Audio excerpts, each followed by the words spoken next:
You're the first to hear this exclusive leak that we received from a source inside Target headquarters who thought the public needed to know how some of Target's employees responded to last year's boycott.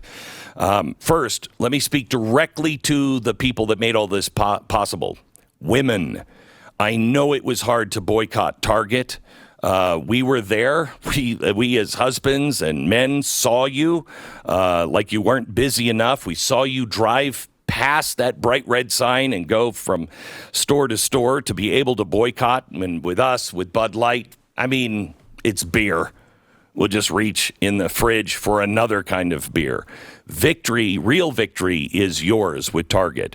But it's Pride Month again, which means it's been 1 year since Target rolled out a collection of Pride onesies, tuck-friendly bathing suits, chest binders for girls, and apparel made by some kind of transgender Satan apologist.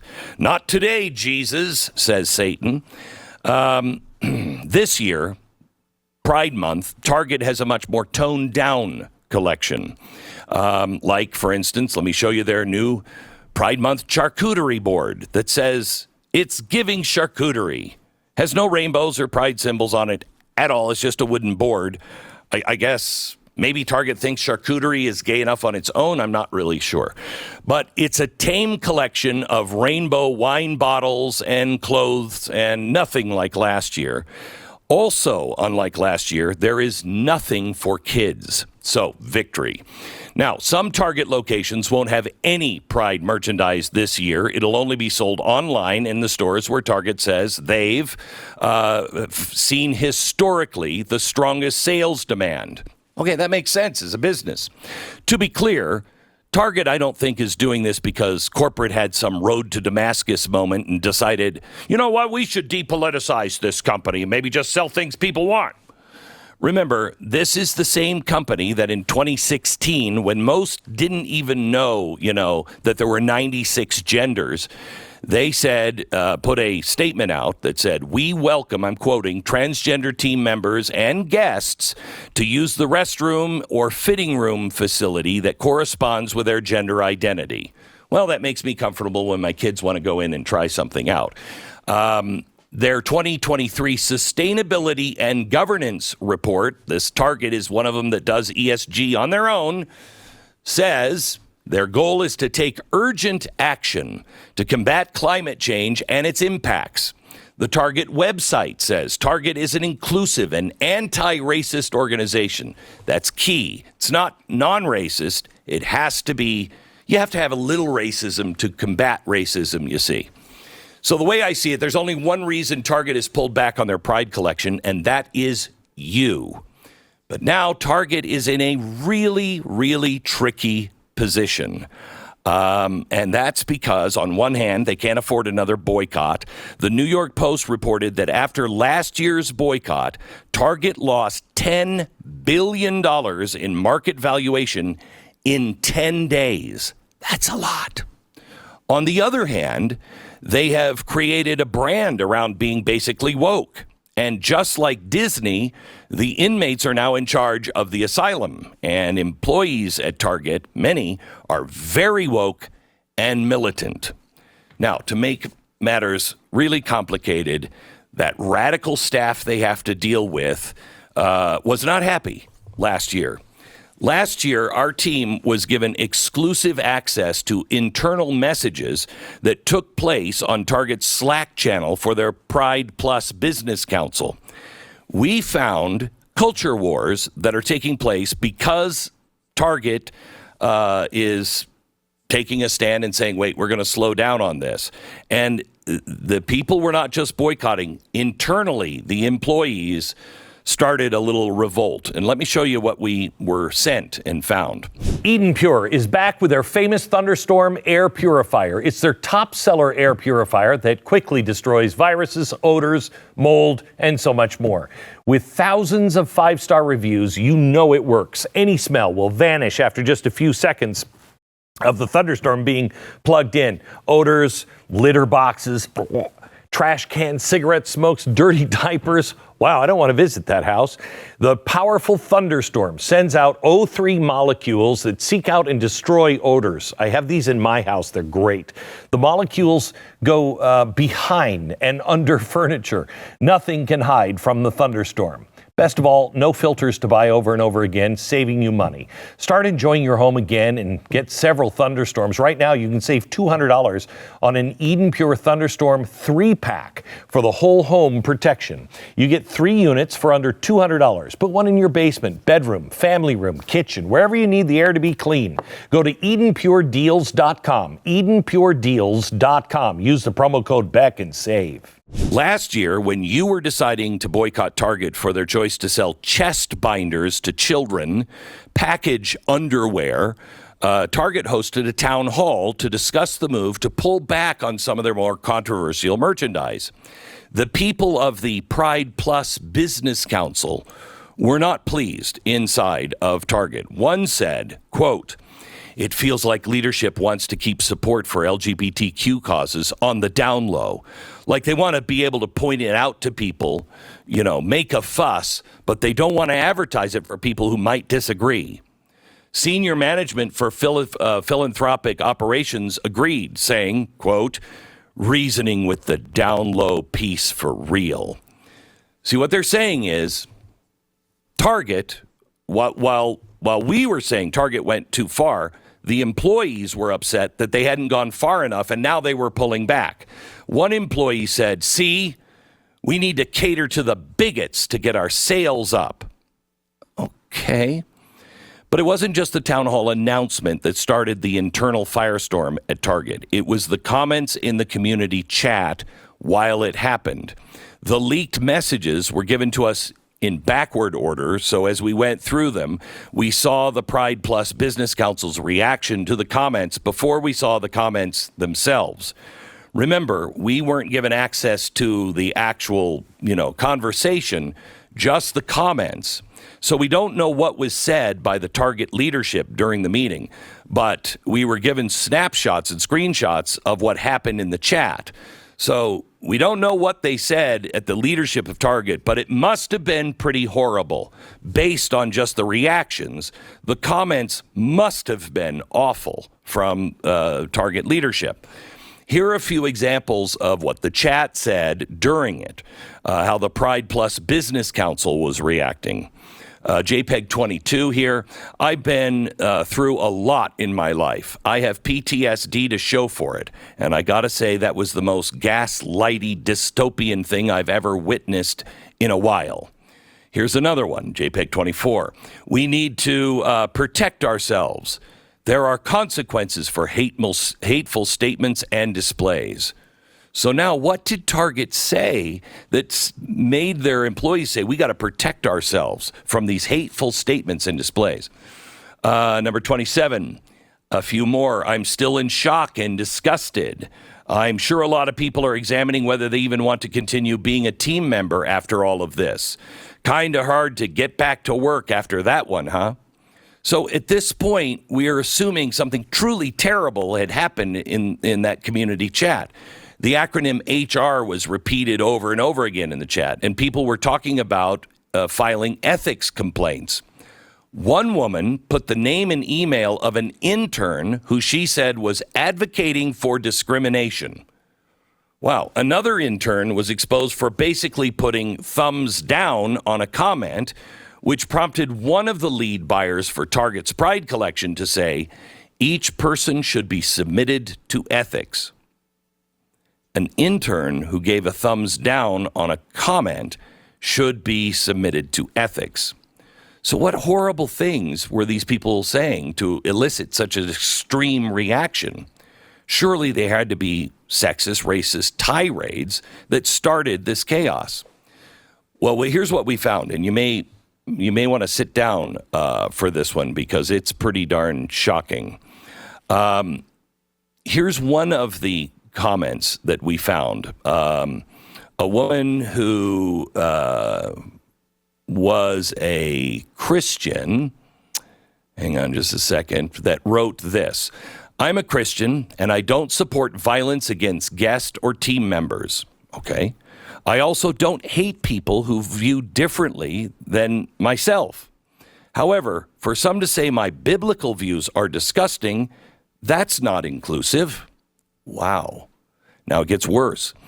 The people in the chat need to take a look at past year's Pride assortment and compare it to this year's assortment. The backlash this year has been specific to gender plus children. To imply leadership is now bowing down to bigots is highly offensive. Then this. A lead designer who had been at Target for 25 years defended the people who felt a little weird about Target partnering with a designer who currently produces products that say Satan respects pronouns. This lead designer at Target said, so someone who doesn't think a partnership with an artist who glorifies Satan in their products is a bigot? Would Target partner with a similar individual who had a racist themed product, or would you have the same feeling towards those partnerships? Maybe quit calling names because their beliefs are different than yours. The most inflammatory comment that we could find was made by a woman who started working at Target in the early 2000s. She said, quote, not all people agree that giving hormones to kids, which only provides long-term health issues, is a good thing. So inclusivity means ignoring 95% of the population to make sure 5% are able to keep grooming kids, end quote. Read about some of the stories, I'm still quoting now, of the young girls who have had a mastectomy at 13 and are now in their 20s and have horrible health issues from the hormones that they've taken. I don't care what an adult does, but kids should be left alone. Is that unreasonable?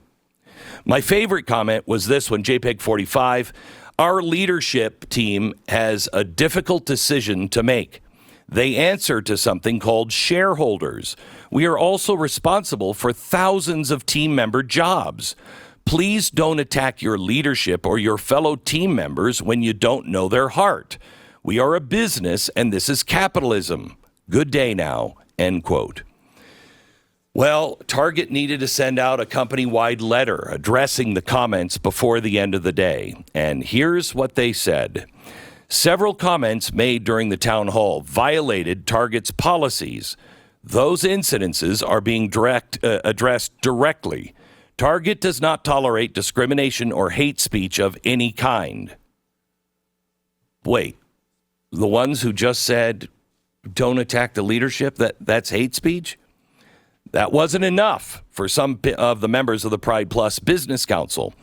The idea was floated in their chat on the day of the town hall that they needed more organized response. That response came about a month later in the form of a list of demands sent to Target leadership, which we were also given exclusive access to. In the memo, they said they wanted from Target, quote, an acknowledgement of harm, a sincere apology, and a clear statement of unwavering support for the LGBTQ plus community. They wrote, we have always regarded Target as an inclusive and progressive company. However, these recent events have called into question the company's commitment to these values. They said the removal of some of the Pride collection was disappointing and distressing. So for the company to atone, they needed Target to acknowledge in writing the harm done to the LGBTQ plus community, explicitly the trans and non-binary members of the community, forge partnerships with prominent LGBTQ advocacy groups, and immediately reinstate the Pride collection in full, which we know didn't happen. Donate to LGBTQ causes, and implement sensitivity training for employees, and cease all contributions to politicians and organizations that do not support the LGBTQ community. This is so crazy because here is a company that supports LGBTQ way beyond what other companies do, and they're not woke enough. Even after all that pressure from within the company and all the pressure outside the company from people like Governor Newsom accusing Target CEO of selling out the LGBTQ plus community to extremists, we're the extremists. Target still toned down its Pride collection this year, and they did it because of you. This is a testament of what you can do when we come together, which brings me to the point of this whole story. What is this story really all about? Because I'm not showing you all of this stuff, saying that Target has issues. We know that already. It's why you staged a boycott. I wanted to give you this exclusive story today on Target because I want you to see a couple of things here. First of all, we do have the power to make a difference. We have more power than you think you do. That's why they need to shut people up using fear, okay? The second thing is a little bit of hope. And sadness as well. Wokeness will always destroy itself. It's like the plant in Little Shop of Horror.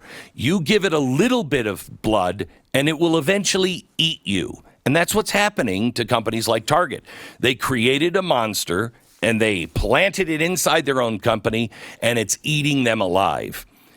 It's as if all of Target's virtue signaling came to life in the form of some of their employees, and now it's the battle to the death.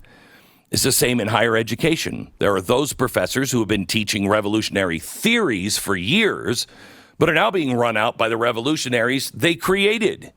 Same thing in the Democratic Party. The new generation of progressives is threatening the Democratic establishment who used to be the radicals for not being radical enough. Wokeness always eats its own, and it's because the entire ideology is fueled by deconstruction and critical theories that rage against the hierarchy or the establishment. And you know what happens when you're in a movement for a while? You, the radical, become the establishment. If you climb your way to the top of the woke ladder, you'll find yourself on the wrong side of the movement eventually, and the new revolutionaries always destroy the old ones. The ending of the story for places like Target and Disney is inevitable. And I think most of us understand that innately, which is why we watch these stories unfold like it's the end of the Daytona 500. We know someone's going to crash. It's just a matter of time. So what do? Do we sit back, point, and laugh? No, that would be tempting and fun a little bit, but not useful.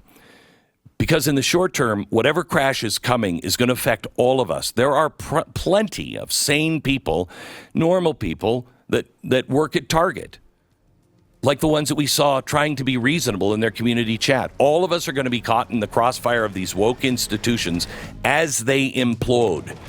We just need to be ready to fill the vacuum that it's going to create. In the long term, we have to focus on creating an alternative business, movies, media, everything. That's what we need. Alternatives, kind, gracious, decent alternatives. You build it. They destroy, but you build. You restore. Wokeness is a destructive force. We just have to hold on to our values and be ready to rebuild.